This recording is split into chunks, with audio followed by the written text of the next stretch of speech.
दीपक केसरकर राज ठाकरेंच्या भेटीला पोहोचल्याचं कळतंय। केसरकर राज ठाकरेंच्या शिवतीर्थ निवासस्थानी पोहोचलेले आहेत, तर केसरकरांसोबत महापालिकेचे अधिकारी सुद्धा शिवतीर्थवर दाखल झाल्याचं कळतंय। माजी क्रिकेटपटू रमाकांत आचरेकर यांचा पुतळा शिवाजी पार्क परिसरामध्ये उभारणार आहेत आणि त्यासंबंधी ही भेट असल्याची माहिती सुद्धा समोर आली आहे। तर दीपक केसरकर हे सकाळीच राज ठाकरेंच्या भेटीला पोहोचल्याचं दिसून येते। त्यांच्यासोबत काही अधिकारी वर्ग सुद्धा आहे। तर माजी क्रिकेटपटू रमाकांत आचरेकर यांचा पुतळा शिवाजी पार्क परिसरामध्ये उभारणार आहेत आणि त्याच संबंधी ही भेट असल्याची माहिती समोर येते। दरम्यान आज सकाळीच दीपक केसरकर हे शिवतीर्थवर पोहोचले तेव्हाची ही दृश्य।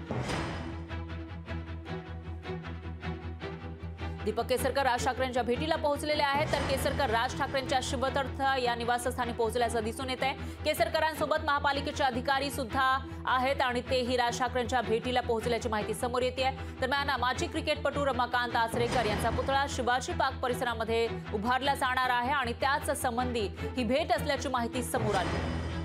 या विषयी अधिक माहितीसाठी आपल्या प्रतिनिधी मीनाक्षी म्हात्रे आपल्यासोबत फोन लाईनवर जोडल्या गेल्या आहेत। मीनाक्षी, काय सांगाल, दीपक केसरकर हे राज ठाकरेंच्या भेटीला पोहोचल्याचं दिसतंय, याचा काही राजकीय अर्थ काढला जातोय का?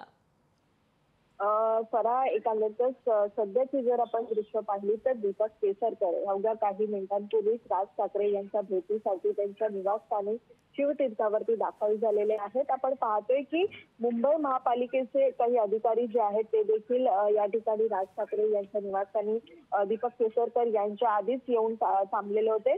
परंतु आपण पाहिलं तर सध्या माजी क्रिकेटपटू रमाकांत आचरेकर यांचा पुतळा शिवाजी पार्क परिसरामध्ये उभारण्यात येणार आहे आणि याच संबंधित ही भेट असल्याचं सांगितलं जाते। तर पाहायला गेलं तर मागे देखील हाच विषय जो आहे तो मुख्यमंत्र्यांच्या पुढ्यात राज ठाकरे यांनी या संदर्भात चर्चा केली होती, मात्र त्याच अनुषंगाने आज ही भेट असल्याचं देखील पाहायला मिळतंय।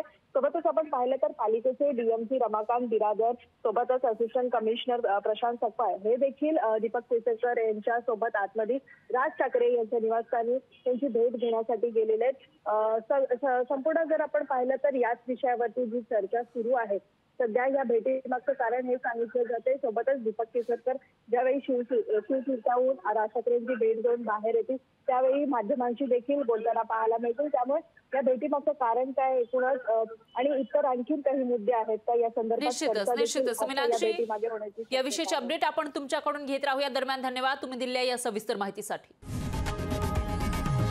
लोकशाही मराठी ऐका, पहा, जागरूक रहा।